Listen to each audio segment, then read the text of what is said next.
Bismillahirrahmanirrahim. Assalamualaikum warahmatullahi wabarakatuh. Alhamdulillahi rabbil alamin. Wassalatu wassalamu ala asyrafil anbiya'i wal mursalin. Nabiyyina Muhammadin wa ala alihi wa sahbihi ajma'in. Asyhadu an la ilaha illallah wahdahu la syarikalah. Wa asyhadu anna Muhammadan abduhu wa rasuluhu amma ba'd. Baik, kita lanjutkan penjelasan dari kitab uh, Syarah Al-Kafrawi ala Matan Al-Ajurramiyah.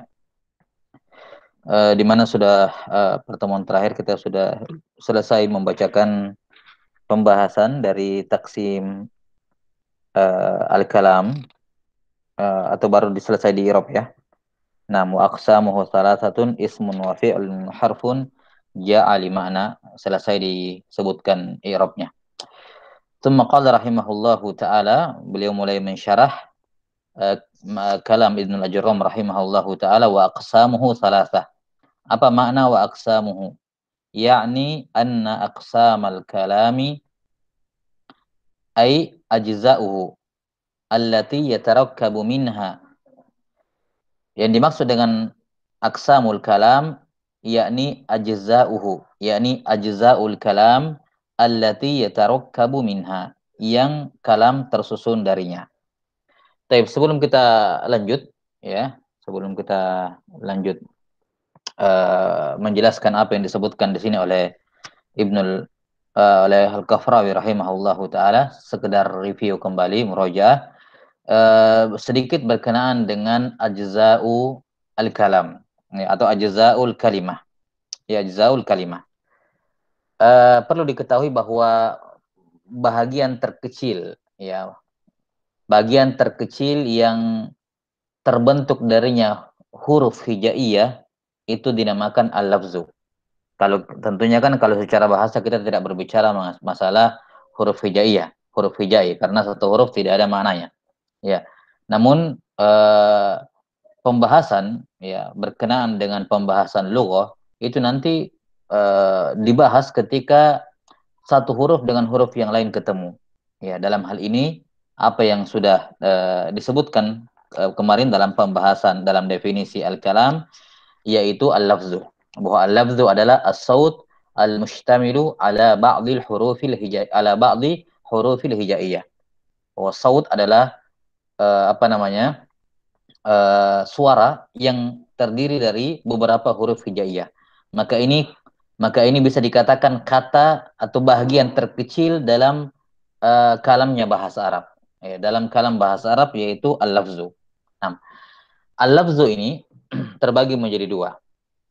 Al-lafzu terbagi menjadi dua. Nah,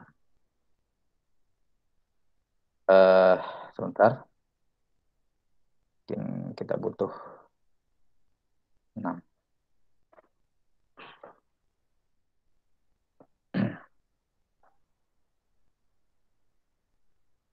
Baik. Jadi al-lafzu ini terbagi menjadi dua, ya. Ada yang musta'mal dan ada yang muhmal. Ya.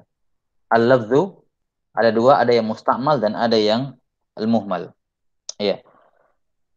Apa itu musta'mal? Yani lafaz yang memberikan faidah atau lafaz yang terpakai. Lafaz yang terpakai yakni yang diketahui oleh orang-orang Arab, yang wada'ahul Arab, yang diletakkan oleh orang-orang Arab. Adapun al-muhmal ini adalah lafaz yang tidak terpakai, misalnya seperti daizun. Ya, daizun. Oh, nggak bisa membagikan layar ya? Kenapa ya? Kayaknya koneksi hari ini jelek sekali nih. Tidak bisa. Baik, alhamdulillah. Iya.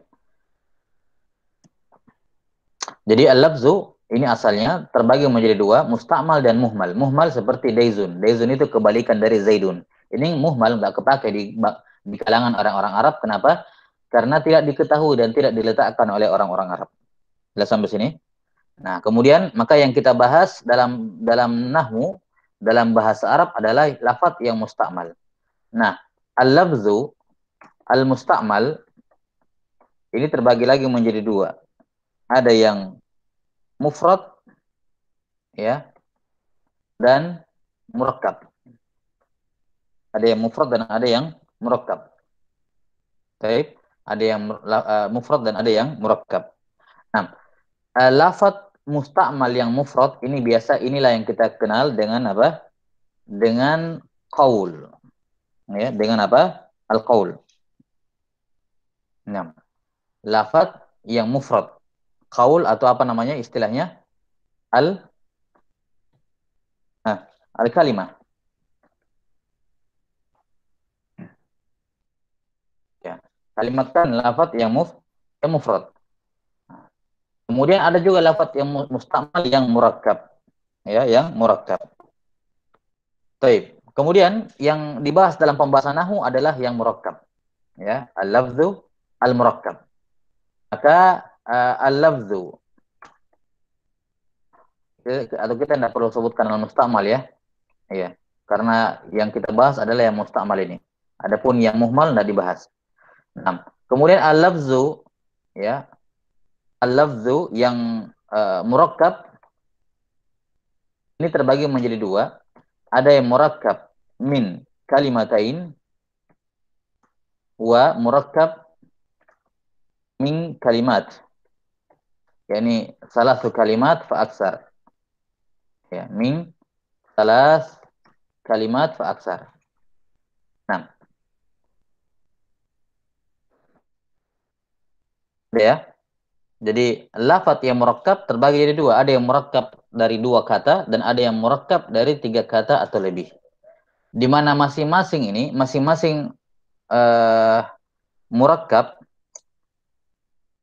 gimana? Kita bagi Pak, jadikan nomor aja Pak ya, sebentar. Biar lebih jelas. Al-lafzu terbagi dua. Jadi asalnya ya, ada muhmal ya, dan ada musta'mal. Baik. Nah, kemudian musta'mal ini terbagi lagi ya, terbagi lagi menjadi dua. Ada yang mufrad dan ada yang murakkab. Baik, mufrad inilah yang dikenal dengan qaul atau kalimah. Nah, kemudian murakkab ini terbagi lagi menjadi min kalimataini sama min salas kalimat aksar. Itu aja ya. Nah, kemudian masing-masing dari min kalimat terbagi menjadi ada yang mufid ya, ada yang mufid dan ada yang ghairu mufid. Apa patokannya mufid di pembahasan di definisi kalam kemarin? Al-mufid adalah ayyahsuna sukut al-mutakallim bihaitsu la yantadhirus sami li syai'in akhar. Kan begitu ya? Nah, demikian pula ini terbagi ada yang mufid dan ada yang ghairu mufid. Nah, ada yang mufid dan ada yang ghairu mufid. Baik. Maka kita bisa turunkan lafaz yang musta'mal, yang murakkab dan murakkabnya mufid, itulah yang kita kenal dengan istilah kalam. Itulah yang didefinisikan. Ya, al-lafzul murakkabu al-mufid. Ya. Jelas? Inilah yang dinamakan dengan al-kalam. Nah, kemudian lafaz yang terdiri dari tiga murakkab min salasi kalimat fa aksar dan dia mufid, ini juga namanya apa? Kalam. Sementara lafaz yang salas kalimat fa aksar tapi ghairu mufid itu dinamakan kalim. Ya, dinamakan apa? Kita pakai al-kalam sama al-kalim. Al-kalim. Ini penjabaran atau apa namanya pembahasan mengenai ajza al-kalam. Jadi kalau antum melihat di sini ada dua kondisi di mana apa namanya semua yang murakkab dan mufid ya, baik murakkabnya itu min kalimatain atau min salasi kalimat fa aksar, intinya adalah mufid ya, maka inilah yang dinamakan dengan apa? Al-kalam. Maka kita bisa lihat unsur pembentuknya kalam ya, unsur pembentuknya kalam, yang lafaz terkecilnya adalah al-lafzu. Ya, untuk unsur pembentuk kalam adalah al-lafzu. Nah, ini saya kira contohnya nggak perlu disebut ya. Iya. Misalnya kalau kalimat ini yang mufid, ya, misalnya apa? Dia jadi kalam kan? Nahu Allahu Rabbuna. Ya. Kalau yang kalimat ini tapi ghairu mufid, misalnya Abdullah mudhaf-mudhafun ilaih. Ini tidak dianggap sebagai kalam. Ya. Kemudian kalau terdiri dari kalimat, misalnya nahwu innallaha, ya, ghafurur rahim masalah. Nah, adapun kalim, yakni 3 kalimat atau lebih tapi tidak mufid, contohnya idza jaa al ustad. Nah, idza jaa al ustad. Dan dilanjutkan. Nah, maka ini dinamakan al-kalim. 3 kalimat atau 3 kata tapi ghairu mufid dinamakan al-kalim. Tapi kita kembali ke pembahasan kita di sini. Ajza al-kalam, ajza kalam yang terkecil adalah al-lafzu yang musta'mal. Lafaz yang musta'mal. Nah, kalau ini sudah difahami, maka kita kembali ke kalam Ibnul Ajur Al-Kafrawi rahimahullahu taala, kata beliau, yakni anna aqsamal kalam ay ajza'uhu. Yang dia maksudkan, ya, dengan kalimat wa aqsamuhu, yakni aqsamul kalam. Apa itu aqsamul kalam? Ajza'uhu, yakni ajza'ul kalam. Ya. Ini pernah kita singgung ketika membahas matan Ajurramiyah ya. Ketika Ibnu Ajurram mengatakan wa aqsamuhu, hu kembali ke mana? Hu kembali ke kemana? Zahirnya kan kembali ke kalam, karena sebelumnya sudah dibahas. Al-kalamu huwa al-lafzul murakkabul mufidu bil wad' wa aqsamuhu salasa. Maka zahirnya kembali kepada apa? Kembali kepada kalam. Namun tentunya itu tidak tidak tepat ya. Tidak tepat. Mengapa? Karena beliau sebutkan setelahnya wa aqsamuhu salasa ismun wa fi'lun wa harfun ja'a li makna. Ya. Seakan-akan kalam terbagi menjadi isim, fi'il, dan harf. Padahal itu tidak benar. Isim, fi'il, dan harf itu bukan pembagian kalam. Justru isim, fi'il, dan harf itu merupakan unsur pembentuk kalam. Ya, itulah apa? Al-lafzu. Itulah al-lafzu. Isim, fi'il, dan harf itu adalah al-lafzu yang membentuk kalam. Maka tidak benar kalau dikatakan kalam terbagi menjadi isim, fi'il, dan harf. Ya. Kenapa? Karena justru isim, fi'il, dan harf inilah yang membentuk apa? Al-kalam. Maka dia bukan taksimuhu, dia bukan taksimul kalam, tapi ajza'ul kalam. Justru dia merupakan bagian dari kalam. Maka di sini para pensyarah kemudian mencoba membahas domir hu di sini kembali kemana? Pada kalimat Ibnu Ajurram rahimahullah wa aqsamuhu salasah. Hu di sini kembali kemana? Setidaknya ada 2 makhraj yang disebutkan oleh para ulama dalam masalah ini. Walaupun setiap dari makhraj tersebut ya masih bisa dikritik lagi. Cuman ini yang disebutkan ya. Ya. Yang pertama, mereka mengatakan ada yang mengatakan bahwasanya domir hu pada kata wa aqsamuhu itu kembali kepada al-lafzu. Jadi al-kalamu huwa al-lafzu al-murakkabu al-mufidu bil wad'. Wa aqsamuhu yakni wa aqsamul lafzi. Wa aqsamu al-lafzi. Jadi aqsamul lafz salasa. Isim, fiil, dan harf. Nah, kalau ini yang diinginkan, maka benar. Al-lafzu terbagi jadi 3. Yang dimaksud dengan lafzu di sini adalah lafaz yang mustamal tentunya. Karena dari awal kita tidak berbicara mengenai lafaz yang muhmal. Nggak kepake sama orang Arab. Yang dipakai adalah lafaz yang kita bahas dari awal adalah lafaz yang mustamal. Al-lafzu yang mustamal. Jelas sampai sini? Taib. Ini kenapa? Sebentar. Ini tampil ininya, presentasinya.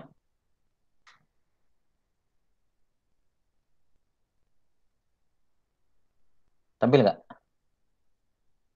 Apa yang tampil sekarang? Iya, Tampil. tampil, Ustaz. Taib. Nah, iya. Tampil ya. Nah. Ya, jadi Yang pertama mengatakan hu di situ kembali kepada al-lafzu. Al-lafzu al-murakkabul mufidu bil wada'. Nah, ya, walaupun ada kritikan mengatakan tidak bisa kembali kepada al-lafzu karena al-lafzu di situ adalah satu paket dengan sifat setelahnya. Jadi kata al-lafzu di situ disifati bahwa al-lafzu itu sifatnya murakkab al-mufid bil wada'. Ya, sehingga nggak bisa dikatakan bahwa hu di sini kembali kepada al-lafzu karena al-lafzu di sini sudah disifati dengan bahwa dia murakkab, ya, dia murakkab, maka tidak mungkin isim dengan fiil karena isim dengan fiil tidak murakkab apalagi harf, ya. Ala kulli hal, ini jawaban pertama disebutkan oleh para ulama, oleh pensyarah. Mereka mengatakan bahwasanya domirhu pada kata aksamu kembali kepada kata al-lafzu biqat'in nadhari an awsafihi, tanpa dengan menutup pandang pada sifat-sifat yang datang setelahnya. Yang dimaksud dengan sifat-sifat di sini adalah al-murakkab al-mufid bil wada'. Kan al-lafzu al-murakkab al-mufid bil wada'. Ya. Mereka mengatakan hu pokoknya kembali kepada lafaz, titik. Yang lainnya tidak perlu diperhatikan sifatnya, hanya memandang ke lafaz itu sendiri. Ini jawaban yang pertama. Ya, kalau demikian maka takdir kalimat ini wa aqsamuhu salasa, yakni wa aqsamul lafzi salasa, dan ini sudah tepat. Kemudian jawaban yang kedua yang disebutkan oleh para ulama, ya, mereka mengatakan bahwa hu di sini betul tetap kembali kepada kalam. Aksamuhu yakni kembali kepada kalam. Cuman yang dimaksud dengan aksam di sini bukan pembagian, melainkan ajza. Melainkan ajza. Jadi bukan waksamhu, ini hu betul-betul kalam, aksamul kalam. Tapi aksam di sini bukan bermakna pembagian, tapi bermakna ajza. Sehingga makna aksamul kalam yakni ajzaul kalam. Dan ini yang disebutkan di sini oleh Al-Kafrawi rahimahullahu taala. Jawaban yang kedua ini. Kata beliau yakni anna aqsamal kalami ay ajza'uhu. Maka di sini aksam bermakna ajza. Aksam bermakna apa? Ajza. Jelas sampai sini. Kata beliau ajza'uhu allati yatarakkabu minha, yang dia tersusun darinya. Ya, yang dia tersusun darinya. Taib. Uh, Kata beliau rahimahullahu taala,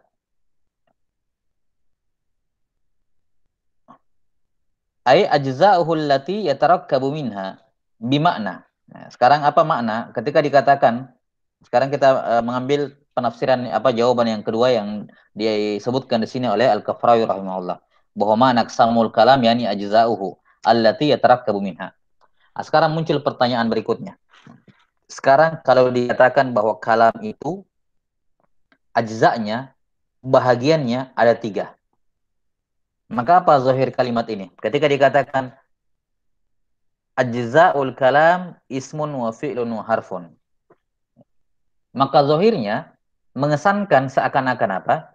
Kalam tidak bisa berdiri kecuali harus ada 3-tiganya karena dia kan ajza.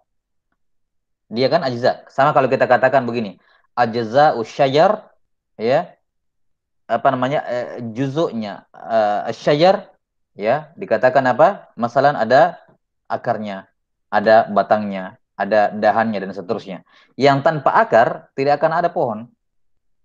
Jelas sampai sini? Ya. Tanpa uruknya tidak ada pohon. Tanpa batangnya, ya, tidak ada pohon. Nah, tanpa apa, juzuk, ya, al-jaza, batangnya tidak ada pohon. Jadi harus terkumpul semuanya baru itu dikatakan pohon. Nah, sekarang ketika dikatakan ajzaul kalam salasa, isi wa fi'il wa harf, berarti kan zahir kalimatnya menunjukkan apa?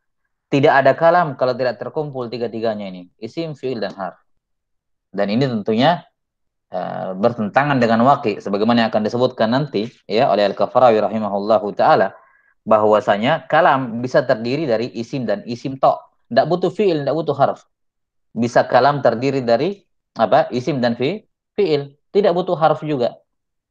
Nah, maka di sini yang butuh diluruskan makna aqsamuhu salasah, ya, atau ajza'ul kalam salasah. Apa makna ajza'ul kalam salasah? Apakah bermakna ketiga-tiganya harus ada, ya, agar terbentuk kalam, ya, ataukah yang dimaksud dengannya sekedar bahwa kalam bisa tersusun dari salah satu dari 3 ini? Makanya kata beliau setelahnya, Bimakna dalam artian annahu la yakhruju anha salasatun. Ya, bahwa kalam itu tidak akan keluar dari dari satu dari tiga ini. Salah satu dari tiga tiga ini. Nah, bahwa al-kalam tidak akan keluar atau ajzaul kalam tidak ada yang keluar dari satu dari tiga ini. Imma dia isim, imma dia fiil, atau imma dia harf. Ya. Imma dia isim, imma dia fiil, atau imma dia harf. Nah, jadi ini ajza al-kalam. Unsur pembentuknya kalam, ya, yakni dalam hal ini al-lafadz, ya, ataupun al-kalimah terbagi menjadi tiga, isim, fiil, dan harf. Nah, ini apa namanya jawaban ini juga ada kritikan sebenarnya sebagaimana yang sudah kita sebutkan tadi, ya. Namun dijawab oleh para ulama dengan mengatakan bahwasanya huruf atof, ya, huruf atof yang disebutkan pada kalimat ismun wa fi'lun wa harfun ja'a li makna itu apa namanya eh, bermakna al-jama'. Ya. Waw kan kita sudah pelajari dalam huruf atof bahwa waw limutlaqul jama'. Ya, limutlaqul jama' artinya apa? Sekedar menghimpun. Sekedar menghimpun. Nah, di sini kata para ulama bahwa huruf atof pada kata ismun wa fi'lun wa harfun itu bukan melazimkan bahwa tiga-tiganya harus dijamak dalam satu kalam, harus ada pada kalam, tidak. Tapi yang dimaksud dengan jamak di sini adalah bahwa ketiga-tiganya, ya, ismin wa fi'lun wa harfun, ya, ja'a li makna, yang dimaksud dengannya bahwa ketiga-tiganya itu, ya, dihukumi apa? Dihukumi sebagai bahagian dari al-kalam. Dihukumi bagian dari al-kalam. Nah, taib ini sebenarnya pembahasan apa namanya? Agak mendalam lagi, ya, tentang, karena butuh kita ketahui berkenaan dengan taksimul kulli ila ajzaihi, demikian pula taksimul kulli ila juz'iyatihi. Ini agak butuh penjabaran lagi, tapi intinya kita langsung to the point saja. eh saya pikir saya mau jelaskan tadinya semua, tapi ini khawatir malah jadi kabur aja nantinya. Ya, karena ini agak repot saya jelaskan kalau kita tidak paham dua jenis taksim dalam dalam apa namanya dua jenis taksim, ya, ada taksimul kulli ila ajzaihi dan ada taksimul kulli ila juz'iyatihi. Insyaallah akan datanglah pada tempatnya kalau berulang lagi pembahasan seperti ini, kita akan bahas dua jenis taksim ini, ya, karena masing-masing memiliki konsekuensi. Ala kulli hal, kita kembali ke kalam Al-Kafrawi rahimahullahu taala. Kata beliau ajza'uhu, yani ajza'ul kalam, unsur pembentuk kalam yang kalam terbangun atasnya, ya, kalam terbangun darinya, yaitu dalam artian bahwa kalam, ya, tidak akan keluar dari satu dari tiga ini. Di mana antum dapatkan kalam, maka antum dicek satu persatu ajza kalam tersebut, maka tidak akan lepas dari tiga ini. Imma dia isim, imma dia fiil, imma dia harf. Nah, ini yang diinginkan oleh Al-Kafrawi rahimahullahu taala. Taib. Di sini uh, pembagian al-kalimah ataupun al-lafzu ataupun ajzaul kalam itu ada tiga, isim, fi'il, dan harf. Ini merupakan pendapat jamahir al-ulama, ulama un-nuhat. Ya, jamahir ulama an-nuhat. Ya, disebutkan di footnote di hamishnya di bawah, khilafan li Abi Ja'far Ahmad bin Sabir min ulama il-Maghrib. Ya. Nah, dan menyelisih dalam hal ini Abu Ja'far Ahmad bin Sabir, salah seorang ulama Maghrib, di mana dia menjadikan isim fi'il seperti soh nau'an rabi'an wasammahu khalifatan. Nah, dia menamakannya apa? Khalifah. Taib. Ini apa namanya salah satu pendapat, ya, salah satu pendapat di kalangan ulama yang mengatakan bahwasanya ajzaul kalam itu ada empat, bukan cuma tiga. yaitu isim, kemudian al-fi'il, dan apa? Al-harf. Ya. Nah, sebagai menambahkan apa? Isim fi'il. Sebagai menambahkan isim fi'il. Dan ini pendapat yang merdud. Pendapat yang merdud. Karena itulah Ibnu Hisham rahimahullahu taala berkata, ajma'a ala dzalika may yu'taddu biqaulihi. Bahwa semua ulama yang bisa di apa namanya dipegang atau yang dijadikan rujukan pendapatnya itu sepakat bahwa isim itu atau ajzaul kalam cuma tiga, ismun wa fi'lun wa harfun ja'a li makna. Nah, adapun sanggahan bantahan kepada siapa? Abu Ja'far rahimahullahu taala ketika beliau menjadikan isim fiil sebagai bagian yang keempat. Kenapa? Karena katanya ini isim fiil, dia tampilan fisiknya, zahirnya, tampilan dia surahnya adalah surah isim. Kenapa? Dia bisa menerima tanwin, bisa dikatakan sohin, bisa dikatakan ihin, ya, bisa menerima tanwin. Nah, tapi maknanya adalah makna fiil. Maknanya adalah makna fiil. Nah, dikatakan soh, yakni uskut. Dikatakan apa? Soh, yakni uskut. Nah, jadi dia bermakna fiil amr. Karena itulah Abu Ja'far di sini mengatakan bahwa isim fiil itu berdiri sendiri. Dan disanggah oleh para ulama bahwasanya uh, yang dipandang oleh para ulama ulama nahwu itu adalah al-lafzu, lafadznya, bukan maknanya.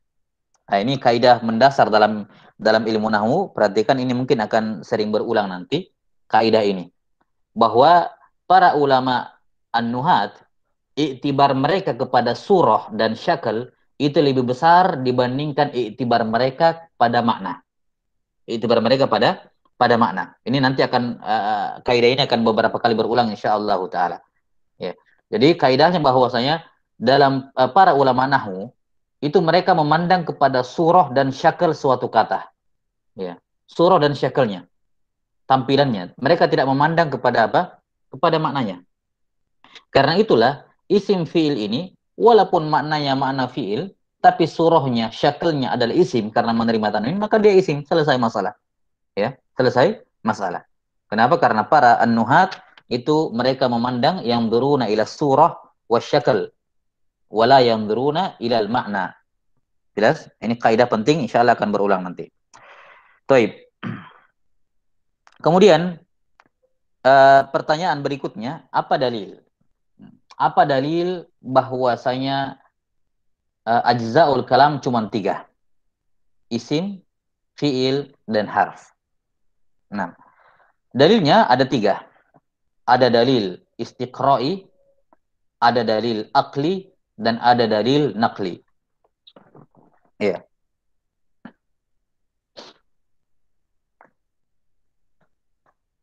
Nah, atau kita pakai yang ini saja. Dalil ala anna ajza al-kalam alasa. Dalilnya yang pertama adalah dalil apa? Istiqra'i. Nah, yang kedua dalil akli, dan yang ketiga dalil nakli. Adapun dalil istiqra'i, ya, dalil istiqra'i adalah berdasarkan istiqra', ya, istiqra' dari para ulama, ya, istiqra' dari para ulama. Nah, terhadap semua ucapan orang-orang Arab, ya, termasuk ucapan orang-orang Arab dan sebelumnya tentunya Al-Qur'anul Karim, ya, Al-Qur'an Al-Karim bilisanin Arabi mubin. Mereka meneliti Al-Qur'anul Karim. Ya, demikian pula hadis-hadis Nabi Shallallahu Alaihi Wasallam, walaupun ada khilaf, ya, yang apa namanya masalah istidlal bil sunnah itu ada rincian atau ada pembahasan tersendiri. Demikian pula abwab apa abiyat asy-syi'riyah, ya, bait-bait syair, ya, bait-bait syair masa jahiliyah, dari masa jahiliyah sampai ke tahun 150 Hijriah. 150 Hijriah. Nah, para ulama mengatakan bahwasanya yang dijadikan dalil bahasanya, lugohnya, hanyalah ucapan orang-orang Arab dan baik berupa nisr maupun syairnya mereka, nazamnya, abiyatus syairiyahnya itu dari syair jahiliyah, dari zaman jahiliyah sampai 100 tahun 150 Hijriah. Semua yang hidup, ya, semua yang hidup di masa apa namanya di atas 150 Hijriah itu enggak di apa namanya enggak dipakai lagi bahasanya, ya, enggak dijadikan sebagai apa, enggak dijadikan sebagai dalil lisannya, ya, enggak dijadikan sebagai dalil lisannya karena batasannya hanya sampai 100 tahun 150 Hijriah. Jelas sampai sini ya. Baik. Dan para ulama mengecualikan satu orang, ya, satu orang, ya, yang di apa luguhnya, di apa lisannya dijadikan hujjah dalam lugoh, walaupun dia hidup di lebih di, apa di 100 apa setelah tahun 150 Hijriah, yaitu Imam Syafi'i rahimahullah taala. Ya, beliau ma'ruf ya, lahir tahun 150 Hijriah, wafat tahun 204 Hijriah. Jadi lahir 150 Hijriah. Ya. 6. Dan itu pembahasan lain, apa pembahasan di tempat lain. Intinya bahwa para ulama melakukan istiqra, ya, dan istiqra ini ada dua, ada istiqra intam dan ada istiqra nakis atau istiqra aglabi.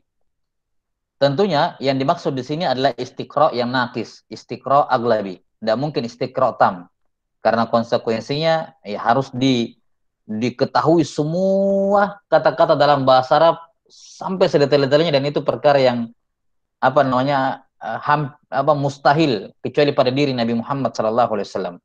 Ya, tidak ada seorang pun yang mengetahui, ya, bahasa Arab yang lebih baik dibandingkan Rasulullah SAW. Maka istiqra yang digunakan di sini oleh para ulama adalah istiqra nakis, dan istiqra nakis ini yufidu zon, dan zon itu sudah cukup dijadikan dalil ketika tidak ada perkara yang meyakinkan. Baik, ini dalil yang pertama, dalil istiqra. Kemudian yang kedua, dalil akli. Bagaimana maksudnya dalil akli? Dan dalil akli ini dari sisi kekuatan dia lebih kuat dibandingkan lebih kuat daripada dalil istiqra. Ya, lebih kuat dalil akli dibandingkan dalil istiqra ini. Nah, mereka mengatakan dalil akli bahwa kalam apa sih gunanya kalam itu? Ya. Kalam itu kan gunanya adalah untuk mengungkapkan apa yang ada di dalam hati. Kan begitu ya? Ada sesuatu dalam hati, ada sesuatu dalam benak kita. Kita mau beritahukan orang, pakai apa? Ya pakai kalam. Pakai kalam. Maka kalam itu adalah syai'un nu'abbiru bihi, sesuatu yang kita mentakbir isi hati kita dengannya. Nah, yang al-mu'abbar itu ada tiga jenis. Yang pertama, imma yang ditakbir, yang kita mau takbir, yang kita mau ungkapkan itu berupa zat, berupa apa? Zat, ataukah berupa hadas, kejadian, ya, hadas, kejadian, ataukah al-wasil bainahuma, yang menghubungkan antara zat dengan kejadian. Ya, zat dan kejadian. Dan ini sebenarnya tiga perkara ini bukan hanya dalam bahasa Arab, bahasa Indonesia juga sama kan. Kita kalau mau mengungkapkan sesuatu, pasti yang kita ungkapkan tidak keluar dari tiga ini. Imma zat, benda, atau kejadian, dan yang menghubungkan antara keduanya. Semua bahasa seperti ini. Baik. Nah, zat itu adalah isim, hadas, kejadian itu adalah fiil, dan al-wasil bainahuma yang menghubungkan keduanya itu adalah apa? Itu adalah harf. Itu adalah harf. Baik, ini dalil akli. Dan sekali lagi dalil akli ini aqwa min dalil istiqra'i, dan dalil istiqra'i sendiri sudah menunjukkan makna zon. Kemudian yang ketiga dalil nakli. Ya, dalil nakli ini ya nakal. Tapi kita tidak berbicara mengenai hadis Nabi tentunya kan. Ya, tidak ada Nabi SAW bersabda apa namanya al-kalimatu salasah masalan ismin wa fi'lun wa harfun, tidak. Tapi ini diriwayatkan dari Ali bin Abi Thalib radhiyallahu an, wallahu alam tentang keabsahannya, kesahihannya, tapi ini masyhur disebutkan, ya, bahwa ketika Ali bin Abi Thalib radhiyallahu taalaan melihat beberapa fenomena, dan ini fenomena ini di zamannya Ali bin Abi Thalib radhiyallahu an, ini bukan satu dua kejadian, terjadi lahan dalam berbicara. Ya, mungkin kalian tuh pernah dengar kisah pertama kali Abul Aswad Ad-Du'ali menulis buku Nahwu karena putrinya salah dalam mengungkapkan lafaz ta'ajub, ya kan, lafaz ta'ajub, ya, itu bukan gara-gara itu kan, tidak mungkin kan ada satu orang rame-rame bagus bahasanya tiba-tiba anak perempuan saya salah terus saya buat buku kan tidak mungkin. Ya, itu terlalu terlalu membesar-besarkan kalau cuma satu dua lahan. Tapi itu hanya percontohan. Wa illa di zaman itu terjadi banyak sudah mulai merebak banyak alhan. Ya, banyak apa? Lahan. Ya, sampai seorang putri dari pakar bahasa pun kena menunjukkan ini lahan sudah tersebar dan itu dikhawatirkan oleh Ali bin Abi Thalib radhiyallahu an dalam sebuah riwayat. Maka kemudian beliau suatu hari apa namanya mengambil selembar apa namanya lembaran apakah dari kulit atau yang semacamnya. Kemudian beliau menulis ya menulis apa namanya di dalam lembaran tersebut ya beliau menulis al kalimah hiya al ismu wal fi'lu wal harfu ja'ali ma'na. Ali bin Abi Thalib menulis seperti itu di lembaran. Kemudian beliau memanggil Abul Aswad Ad-Du'ali. Abul Aswad Ad-Du'ali ya rahimahullahu taala ya ini yang dikatakan peletak pertama ilmu nahwu ya yakni dari sisi disiplin ilmunya ya. Nah, beliau seorang tabi'i muhadram ya. Beliau seorang tabi'i muhadram, beliau lahir sebelum masa terangkatnya Nabi sallallahu alaihi wasallam sebelum diangkat menjadi nabi. Kalau nggak salah sekitar 15 tahun sebelum masa kenabian. Ya, beliau lahirnya. Jadi Abu Aswad Ad-Du'ali ini seorang tabi'i muhadram. Nah, maka dipanggil oleh Ali bin Abi Thalib radhiyallahu taalaan. Kemudian beliau mengimla, menyuruh Abul Asad menulis. Dia katakan uktub, tulislah. Al-kalimatu hiyal ismu wal fi'lu wal harfu ja'a li ma'na. Setelah itu disebutkan beberapa poin, ya. Setelah itu kata Ali bin Abi Thalib, unhu ala hadzan nahwi. Ya. Unhu ala hadzan nahwi. Yani unhu apa namanya? Lanjutkan atau lakukan seperti ini. Nah, dari sinilah para ulama kemudian mengambil nama untuk disiplin ilmu ini. Mereka menamakan nahwu dari ucapannya Ali bin Abi Thalib, unhu ala hadzan nahwi. Iya. Nah, maka ini katanya dalil nakli. Ya, sekali lagi walaupun ini apa namanya diriwayatkan seperti itu ya, diriwayatkan seperti itu wallahu alam tentang keabsahannya, tapi ini masyhur disebutkan dalam buku-buku nahwu tentang kisah percakapan Ali bin Abi Thalib dengan Abul Aswad Ad-Du'ali yang kemudian melatar belakangi lahir yang namanya ilmu nahwu. Ya, karena kan begini, mungkin akan ada pertanyaan, ini kok ilmu nahwu lain-lain sendiri gitu. Apa hubungannya disiplin ilmunya sama pembahasan ilmunya? Kan kalau yang lain jelas. Misalnya apa namanya? Sorof. Oke, sorof. Ya, tasrif kan berubah. Nah, kemudian ilmu tafsir. Oh, jelas ilmu tafsir. Ilmu tauhid, akidah, ilmu mustalahul hadis. Jelas sekali dari namanya saja sudah kelihatan pembahasannya. Ini nahwu. Nahwu apa kan begitu? Ya. Dari mana hubungannya nahwu? Kata nahwu itu sendiri secara bahasa kan tidak menggambarkan pembahasan apa kaidah-kaidah tata bahasa, tidak menggambarkan itu. Ya. Dari definisi apa? Nahwu. Nah, tapi para ulama mengatakan bahwa kelihatannya para ulama al-mutaqaddimin ya dalam ilmu nahwu maksudnya di sini mereka ingin menghormati sekadar apa semacam menjadikan apa ya menjadikan percakapan antara Ali bin Abi Thalib dengan apa namanya Abul Asad Ad-Du'ali ini sebagai suatu hal yang layak dikenang sepanjang sepanjang masa sehingga mereka menjadikan nama untuk ilmu ini dari ucapannya Ali bin Abi Thalib di sini obrolannya menunjukkan ini dasar munculnya ilmu ini. Iya. Taib. Ini dalil tiga dalil. Ya, dalil istiqra'i itu dan istiqra'inya nakis itu bersifat zon, yakni zonul ghalib tentunya. Kemudian dalil akli dan ini lebih kuat dan dalil nakli. Dan gabungan dari ketiga dalil ini bisa apa namanya yufidul qata, bisa membuat kita memastikan bahwa betul kalimat cuma tiga. Kalimat cuma tiga. Taib. Sudah ya? Qala rahimahullahu taala al-awwal minha. Yang pertama dari ketiga ajzaul kalam ini. Alismu. Ya. Alismu kata beliau bada abihi li syarafihi alal fi'li wal harf. Ya. Bada abihi ya. Beliau memulai isim dibandingkan fi'il dengan harf li syarafihi karena dia lebih unggul, lebih mulia dibandingkan fi'il dan huruf. Ya. Dan syarafnya isim dibandingkan fiil dan harf itu dari dua sisi. Dari dua sisi. Yang pertama, dikarenakan isim itu menunjukkan zat. Yani sesuatu yang ada, yang jelas, yang nampak, zat. Sementara fiil menunjukkan makna. Dan sesuatu yang menunjukkan zat itu lebih asyraf dibandingkan yang menunjukkan makna. Ya. Karena sekali lagi, kembali kepada kaidah awal, yang dipentingkan, yang dipandang oleh nahwu adalah, oleh para ulama nahwu apa?